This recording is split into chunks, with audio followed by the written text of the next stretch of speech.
YouTube. How we doing, family? It's your boy, Yo Hoops. And there's another episode of Fading the Public. We go through every NBA game every day. Today is Wednesday, January 22nd, and we have a 9-game NBA card. I'm going to walk you through every game, let you know which teams I like the most, and I have one highlighted play of the day for us today. I do this every day for free, so make sure you leave a like and subscribe to the channel. And without further ado, let me get into today's recap. Recapping yesterday, we went 2-0 on our highlighted plays of the day. Our first was the Toronto Raptors and Orlando Magic under 214.5. The game went way under, so you were able to even take an extended line in that one. Our second was the Portland Trailblazers plus 11.5 against the Miami Heat.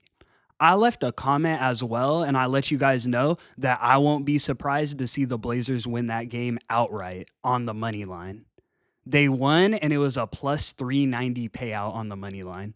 I take dogs, and I take this big plus money. So our record being what it is, it's unbelievable. Even if we were 50-50, we'd still be up units. I appreciate you guys tuning in. I love our play of the day for today. And without further ado, let me get into today's games. In our first matchup, we have the Detroit Pistons in Atlanta taking on the Atlanta Hawks. Hawks are laying 3 points, and the total is 235.5. The Pistons have been playing really well recently. We cashed with them in their last game where they beat the Houston Rockets outright as 8-point underdogs. They're 3-0 in 2025, so in the new year, the Pistons haven't lost a game on the road yet. I've been seeing Cade doing his media appearances too, talking to Shaq, getting out there, showing the people his personality. I like how the Pistons are coming along. On the Hawks side, they've showed up in spots, so they're 4-5 in the new year. Looking at the injury reports here, so for the Pistons, there's no new additions to the IR. And then for the Hawks, they're without Zachary Rasacher. Jalen Johnson is questionable, and then Trae Young is probable. So keep an eye on the Hawks IR, but in my opinion, the way the Pistons have been playing, they have a chance to win this game outright. So as our first selection of today, we're taking the Pistons plus the 3 points. Let's move. In our next matchup, we have the Minnesota Timberwolves in Dallas taking on the Dallas Mavericks. Wolves are laying 2.5 points, and the total is 216. This is a rematch of the 2024 Western Conference Finals. We know these two teams have bad blood, and it's a rivalry between them. Just off of that, I could see it being a defensive style game here. Looking at the injury reports, so for Minnesota, Dante DiVincenzo is still out. And then for the Mavs, they have an extremely lengthy injury report. So they'll be without Luka, Jaden Hardy, and Dwight Powell here. And then Najee Marshall, Quentin Grimes, Derek Lively, and Klay Thompson are all questionable. So that's practically the whole starting lineup, and some of the reserves for the Mavs are doubtful here. I can't even look in their direction with that kind of injury report. I think this is a good spot for the Timberwolves to get some revenge and beat up on the Mavericks. So we're taking the Wolves minus the 2.5 as our next selection of today. Let's move. In our next matchup, we have the Phoenix Suns in Brooklyn taking on the Brooklyn Nets. Suns are laying 12 points, and the total is 219. This isn't really a great spot for either team. Phoenix has struggled covering double-digit spreads this season. On the road, they're just 5-5 ATS, so they're break even, but like I said, majority of those losses come when they're laying double digits. We know Brooklyn shows up as underdogs, but at home isn't really where they hoop, so they're just 6-8 ATS as home underdogs. So like I said, not really a great spot for either team. The Nets are also on a back-to-back here, but I like what I saw in their game yesterday against the Knicks. They were competitive, and on no rest this season, the Nets are 4-4 outright. So they're 50-50 even winning games on no rest. So I don't think it's affected them that much just looking at their record. For me, this one just comes down to not trusting laying double digits with the Suns. Like I'm saying, you're practically begging to get your money took. So we're taking the Brooklyn Nets plus the 12 points as our next selection of today. Let's move. In our next matchup, we have the Charlotte Hornets in Memphis taking on the Memphis Grizzlies. Grizzlies are laying 12 points, and the total is 240.5. We know at home is where Memphis plays their best basketball. So they're 12-7 ATS as home favorites. So even laying points, you're profitable and you're making money betting with the Grizzlies. When I look on the other side, though, the Hornets are no slouches on the road. So the Hornets this season are 10-5-1 ATS as road underdogs. That's impressive. You're up a pretty penny betting on the Hornets, and we know that because we've been taking them in spots. Both teams are healthy going into this one. But for me, it just comes down to trusting Memphis at home. They've been reliable home favorites, and I think this 12-point line is for a reason. So we're taking the Grizzlies minus the 12 as our next selection of today. Let's move. In our next matchup, we have the Cleveland Cavaliers in Houston taking on the Houston Rockets. Cavs are laying 3 points, and the total is 230.5. Over the last few seasons, Houston's been one of the best home teams ATS in the whole league. When I look, and I want to look specifically as home underdogs in the spot that they're at here, they're 2-1 ATS this season. So they are profitable, but what that really tells me is that they've only been dogs 3 times all season. The books don't want to give you points when Houston is in Houston. On the other side, Cleveland has been absolutely exceptional. So they're 3-4 ATS as road favorites. You're up huge betting on Cleveland, but I don't think that you're going to be up at a 90%, 80% win rate with Cleveland at the same time. So I think the other foot has to drop at some point. Looking at the injury reports, so the Cavs are without Evan Mobley, and then the Rockets have no new additions to the IR. I think this is a spot where Houston reminds us what they do at home. They go crazy, they run up the bag, they print for us. So for me, we're taking the Rockets plus the 3 as our next selection of today. Let's move. In our next matchup, we have the Milwaukee Bucks in New Orleans taking on the New Orleans Pelicans. Bucks are laying 5 points and the total is 234.5. Road favorites is not the spot where the Bucks have been making money this season, so they're just 4-6 ATS in this spot. The Pelicans are 8-8 ATS as home underdogs, so they haven't necessarily been anything special either, but they've been banged up majority of the season, so 8-8 is actually quite impressive to me.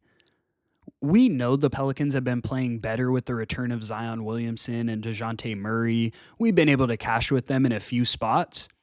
When I look at the injury reports, so for the Pelicans, Zion Williamson and Yves Missi are both questionable here. I think Zion plays, but even if he doesn't, I like this spot for the Pelicans. So when I look at the last meeting between these two teams, it ended 107-100 in New Orleans, and the Pelicans got the win. I think we see something similar here, something in the realm of a Pelicans single-digit win, but we're taking the Pelicans plus the 5 points as our highlighted selection of today. Let's move. In our next matchup, we have the Utah Jazz in Oklahoma City taking on the OKC Thunder. Thunder are laying 17.5 points, and the total is 227. The Thunder have been one of the best money-making teams in the league this season. We know that. They're 14-5 ATS as home favorites. You're up big. The Jazz, on the other side, aren't too bad in this spot, though, so they're 14-9 as road underdogs. Been making money as well. The problem in this one for me is the injury report for the Jazz. We know it's been bad, and it's still a mile long. So the Jazz will be without Lauri Markkanen, John Collins, Jordan Clarkson, Micah Potter, Johnny Juzang, and even more. The list goes on, but those are the most critical pieces that they're without. The Thunder have Jalen Williams questionable. Rest of the team is good. Obviously, besides Chet Holmgren is still out. But I think the Thunder throttled the Jazz here.